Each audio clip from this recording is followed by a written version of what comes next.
I never knew there was an archery range. No wonder I never knew about it. My parents wouldn't let me anywhere near a bow and arrow. Boy, I would have killed somebody for sure. Let's see, can we get this all the way over to St. John's Road? I think we can.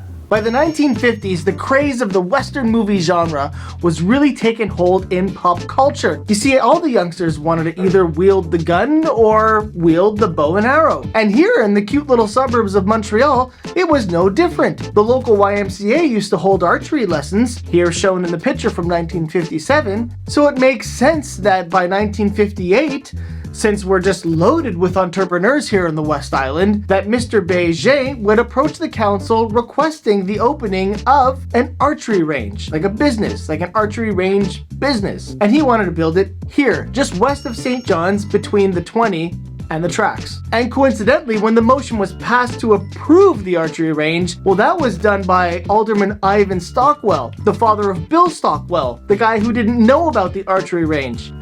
No, I did not. I don't think my parents would have trusted me with a bow and arrow. Because his dad probably didn't want him to know about it. So, mystery solved.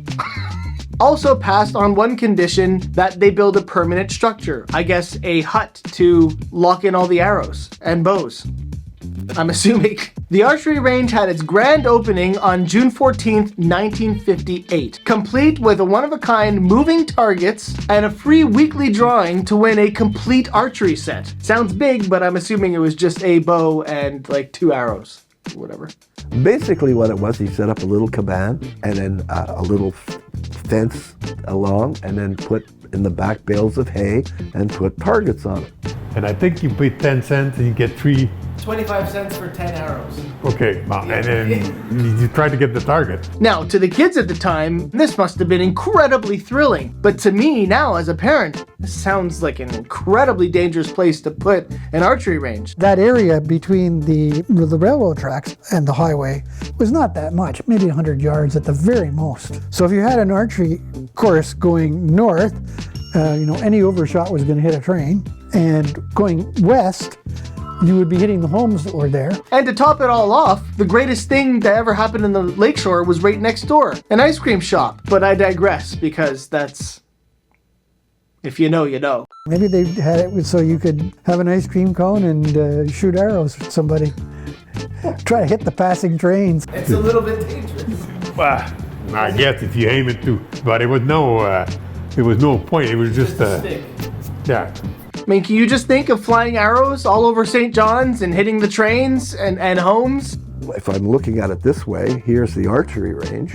My buddy's house is just over here on Donegally and Aurora. So what we would do is we'd take it and say, get our arrows and shoot one at the target. When the girls used to come around, the guy was a young guy and he'd talk to the girls.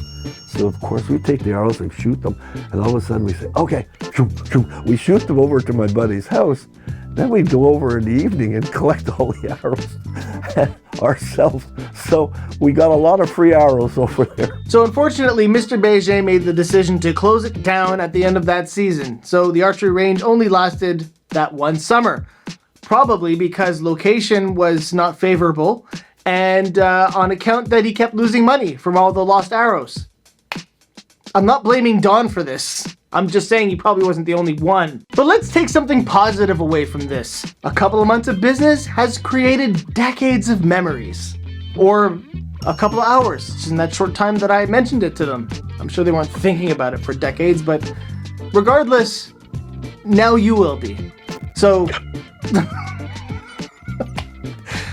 that's all I have time to donate to this archery range and this endangered short.